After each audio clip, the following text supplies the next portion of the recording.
깐깐해서 남주자 깐깐남인 뉴욕 시작하겠습니다. 뉴욕에 새로운 역사가 쓰여졌습니다. 34살 젊은 무슬림 시장이 탄생했습니다. 조란 맘다니. 여러 가지 보도를 보셨을 텐데 뉴욕에 있다 보니까 한국에 나오는 보도들 중에 저게 맞는 거야 싶은 그런 것들이 있습니다. 좀 깐깐하게 다른 각도에서 한번 파보도록 하겠습니다. 대표적인 부분이 뭐가 있냐. 자, 맘다니가 이겨서 트럼프 대통령 표정이 약간 이럴 것이다, 우울하다, 좀 좋아하지 않는다, 슬퍼한다, 이런 얘기들이 있습니다. 요건 이제 트럼프 대통령이 특히 관세 같은 것 때문에 한국에서 워낙 인기가 없다 보니까 안 됐으면 좋겠다, 아유 꽃이다, 뭐 요런 관점에서 이제 그런 얘기들이 나오는데, 글쎄요, 미국에서 볼 때 실제로 트럼프 대통령의 표정은 따봉! 이런 게 아닌가.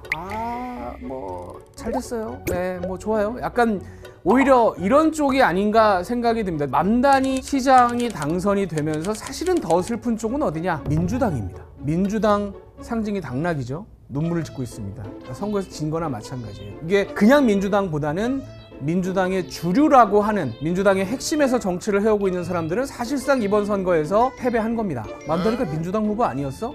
네. 근데 민주당 주류는 원래 맘다니를 후보로 내고 싶은 생각이 요만큼도 없었어요. 그런데 맘다니가 자기 개인기로 돌파를 해서 후보가 돼버린 거죠. 자, 여기서 한 가지 좀 설명을 드려야 될 부분이, 뉴욕은 어떤 곳인가? 이게 2021년 시장 선거 결과예요. 파란색이 민주당, 빨간색이 공화당인데, 여기는 뭐 면적은 커 보이지만 사실은 뭐 많은 사람들이 살고 있지 않은, 뉴욕 인구의 한 20분의 1 정도만 살고 있는 지역이어서 면적이 큰데 의미는 없는 거고, 여기가 맨해튼이고요, 여기가 브루클린, 그다음에 이쪽이 뭐 브롱스 뭐 이런 데들인데, 뭐 따질 것 없이 다 파란색이죠. 민주당이 깃발만 꽂으면 시장이 되는 그런 지역입니다. 지난 선거 결과를 봐도 2017년, 2021년 선거인데 뭐 사람 사진만 다 바뀌었을 뿐이지 기가 막히게도 66대 27, 66대 27 똑같은 결과가 나왔습니다. 7대3, 6대3 정도로 항상 민주당 후보가 이기는 지역이에요. 민주당 주류가 그럼 뉴욕시장 후보로 내세웠던, 밀었던 사람은 누구냐? 바로 이 사람입니다. 앤드류 쿠오모라는 인물이에요. 뉴욕 주지사를 10년간 했던 사람이고요. 쿠오모라는 이름에서 이미 느낌이 오셨겠습니다만 이탈리아계입니다. 대부에 나오던 그 마피아는 사라졌지만 아직도 뉴욕시는 여기저기에 무슨 노조부터 시작해서 이탈리아계가 꽉 잡고 있는데, 바로 그 이탈리아계고요. 가문이 보통 가문이 아닙니다. 이 사람이 뉴욕 주지사였는데 이 사람의 아버지 마리오 쿠오모라는 이 사람도 12년 동안 뉴욕 주지사를 한, 그야말로 뉴욕 주지사를 대물림한 뉴욕 지방정치의 어마어마한 가문의 적자 출신이에요. 이 가문이 뉴욕에서 어느 정도의 파워가 있느냐? 뉴욕 북부에 가면 이 다리가 있습니다. 5km짜리 다리고요. 달려보면 정말 멋있고요. 대단합니다. 다리 잘 졌다라는 생각이 절로 들 정도의 다리인데, 2017년에 완공이 됐는데 당시 주지사가 앤드류 쿠오모. 그래서 앤드류 쿠오모가 이 다리를 올라가서 아버지 이름을 따서 마리오 쿠오모 다리로 지어버립니다. 여기에 대해서 어느 누구도 토를 달지 못했어요. 그 정도로 뉴욕에서는 파워를 자랑하는 가문의 적자가 뉴욕시장 후보로 딱 나온 겁니다. 그럼 된 거 아니야? 라고 생각하실 수 있죠. 근데 이 사람이 두 가지 문제가 있었어요. 뭐냐면, 아까 뉴욕 주지사를 제가 10년 했다고 말씀드렸잖아요. 임기를 다 채우지 못하고 중간에 그만뒀습니다. 왜 그러냐? 성추문 사건이 벌어졌거든요. 그래서 문제가 커지니까 중간에 중도 포기를 하고 내려와 버렸어요. 그리고 나서 명예회복을 하겠다고 이번에 뉴욕시장에 나온 겁니다. 근데 본인이 그게 좀 껄끄러워서였는지 어쨌는지 선거운동을 제대로 하질 않습니다. 그냥 뭐 하는 둥 마는 둥, 정책도 별게 없고, 어디 나가서 뭐 토론한다 이런 것도 별로 안 하려고 그러고, 그냥 그야말로 이 표정으로 형이야 형 몰라? 야 너 뭐 뉴욕시 뭐 하루 이틀 살았어? 야 쿠오모야, 저 잔챙이들 찍을 거야? 나 찍어야지, 뭐 어쩔 건데. 약간 이런 식의 이런 느낌을 받을 정도의 선거운동을 했던 거죠. 그래서 뉴욕 시민들 입장에서는 어이가 없는 상황이 발생을 한 겁니다. 원래 뉴욕이 그런 데긴 하지만, 민주당 뭐 텃밭이긴 하지만 상황이 달라졌잖아요. 작년에 트럼프 대통령이 이기고 나서 지금 폭주를 하고 있는 거 아닙니까? 그럼 민주당도 뭔가 달라진 모습을 보여줘야죠. 근데 이 가장 중요한 뉴욕시장 자리를 놓고 저런 사람을 내보내서 저런 식으로 우리를 대한다고? 우리가 우스워? 약간 이렇게 화가 나기 시작한 거예요. 대안 없어, 대안? 꼭 저 사람만 해야 돼? 라고 두리번 보다 보니까 맘다니라는 사람이 이제 눈에 들어오기 시작한 겁니다. 저인망식으로 밑에서부터 열심히 발품 팔아서 선거운동 하면서 상당히 또 말을 잘해요. 그리고 뉴욕 시민들이 그동안 굶주려왔던 그런 삶의 문제, 생활비 문제를 직접적으로 거론을 합니다. 뉴욕 시민들 입장에서는 야, 대안이 있네 라는 생각을 하게 된 거예요. 이게 뉴욕시에서 민주당 당내 경선을 하는 여론조사 결과를 추이를 모아놓은 겁니다.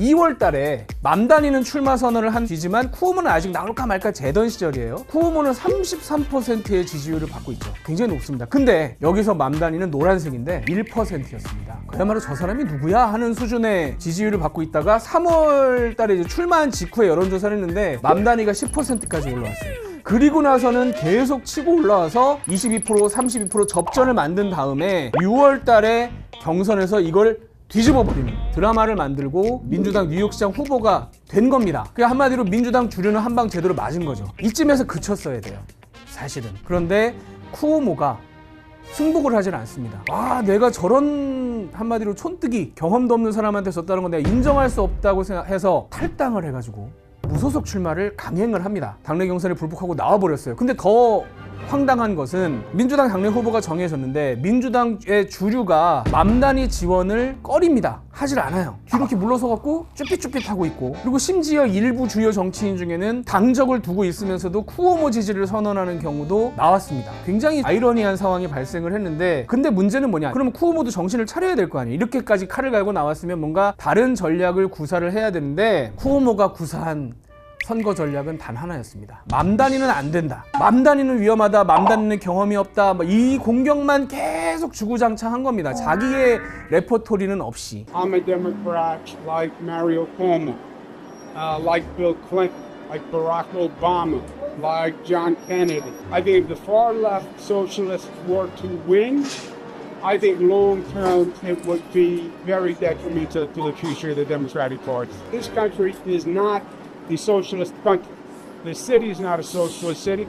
물론 그게 일부 불안했던 부유층이라든가 이런 사람들을 자극할 수는 있었겠죠. 이게 이제 이번 선거의 결과를 보여주는 건데, 파란색이 맘다니고 노란색이 쿠오모 지지입니다. 그래서 아까 보셨던 것처럼 아주 짙은 파란색, 저소득층 이런 사람들이 사는 지역들이 더 똘똘 뭉쳐서 맘다니를 지지해서 결국은 50대 40으로 맘다니가 승리를 하는 거죠. New York will remain a city of immigrants, a city built by immigrants, powered by immigrants, and as of tonight, led by an immigrant. 자, 근데 이 결과가 또 재밌는데, 보시면 보통의 뉴욕시장 선거는 이게 100만 명입니다. 100만 명 조금 넘는 사람들이 투표를 해서 60, 70%를 민주당이 가져가고 끝나는 게임이었어요. 근데 이번 뉴욕시장 선거는 200만 명이 넘는 2배 가까운 사람들이 투표장에 몰려와서 맘다니에게 100만 표가 넘는 표를 던졌습니다. 물론 쿠오모가 받은 표도 만만치 않아요. 이걸 그대로 가져오면 예전 같으면 시장이 되고도 남았죠.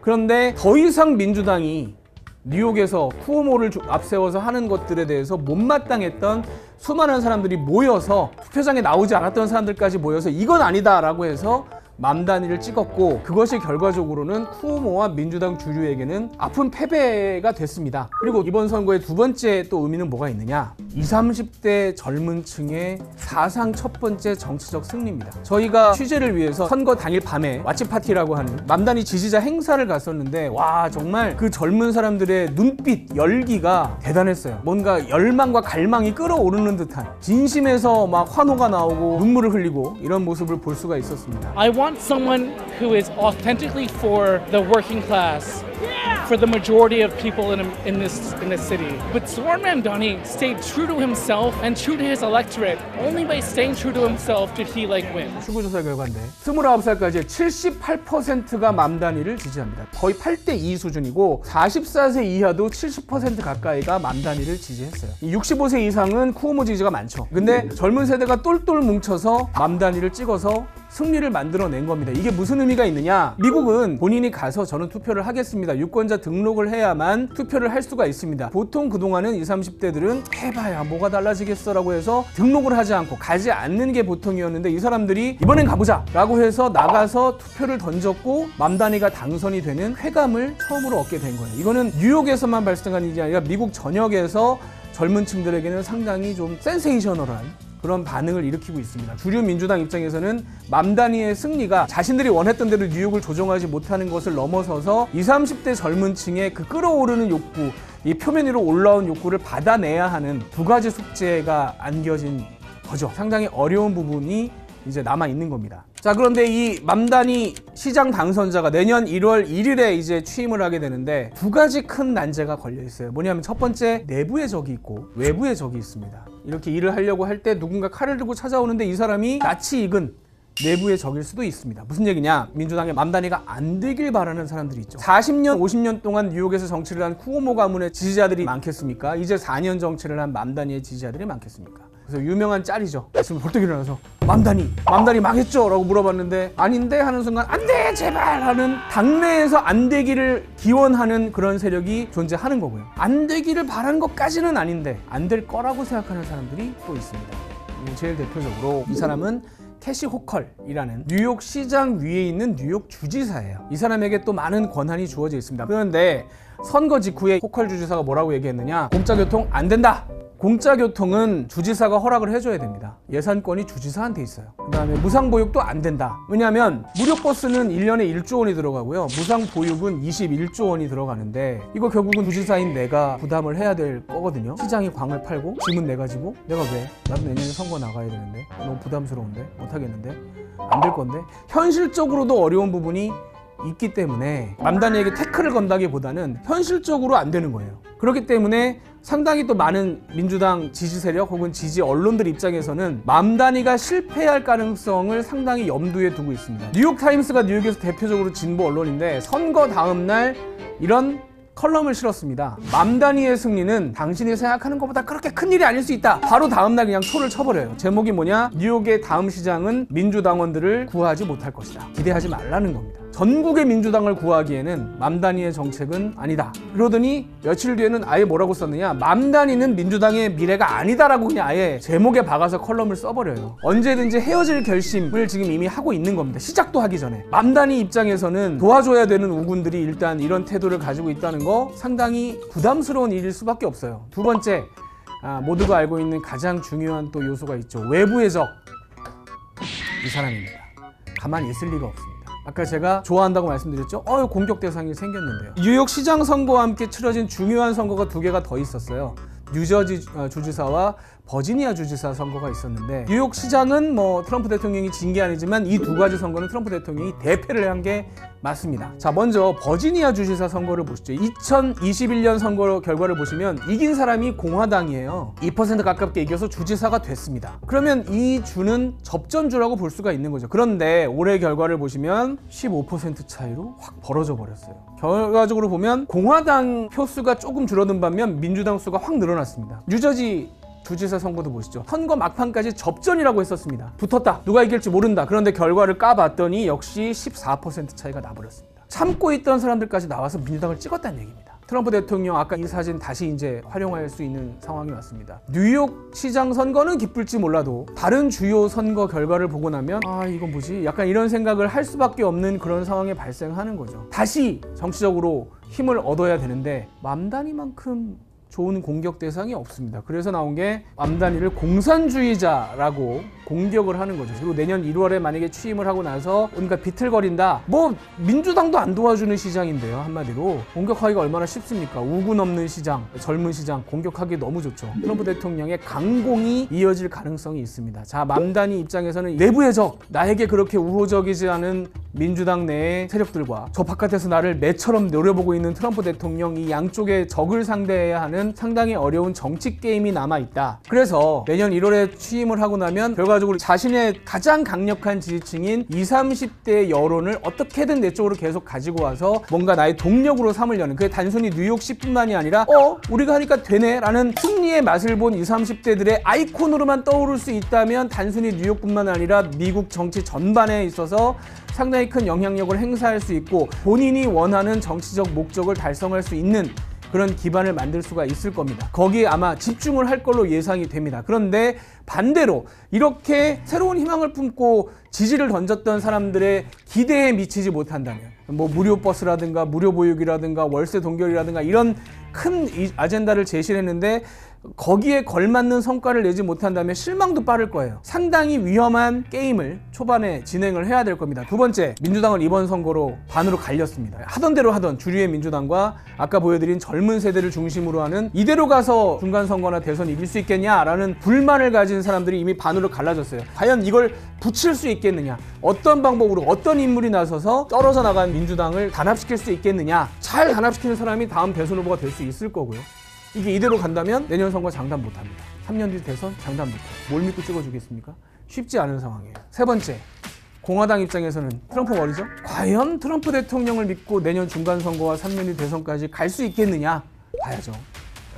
모든 건 결국은 이 사람이 내년 1월에 취임을 하고 나서 어떤 정치적인 행보를 보여주느냐, 경험이 적다 뭐 이런 편견을 깨고 놀라운 정치적 능력을 보여주면서 상당히 많은 이슈를 제기를 하고 봉합을 해가면서 사람들에게 정치 천재로서의 모습을 보여주면서 새로운 길을 제시할 것이냐, 반대로 그럴 줄 알았어 하는 수준으로 뭔가 일이 잘 풀리지 않으면서 또 하나의 실패 케이스로 남을 것이냐, 두 가지 갈림길에 단순히 뉴욕의 어떤 상황뿐만이 아니라 미국 전체의 정치 그 미래까지도 달려있다 라고 볼 수 있겠습니다. 결론적으로 뉴욕 특파원은 바빠지게 생겼습니다. 내년 초에 취임을 하고 나면 온갖 이슈가 여기에 집중이 될 것이고 시끌벅적한 일이 반복이 될 겁니다. 여러 가지 한번 생각을 하실 수 있는 기회가 됐으면 좋겠습니다. 자, 지금까지 시청해주신 여러분 감사합니다.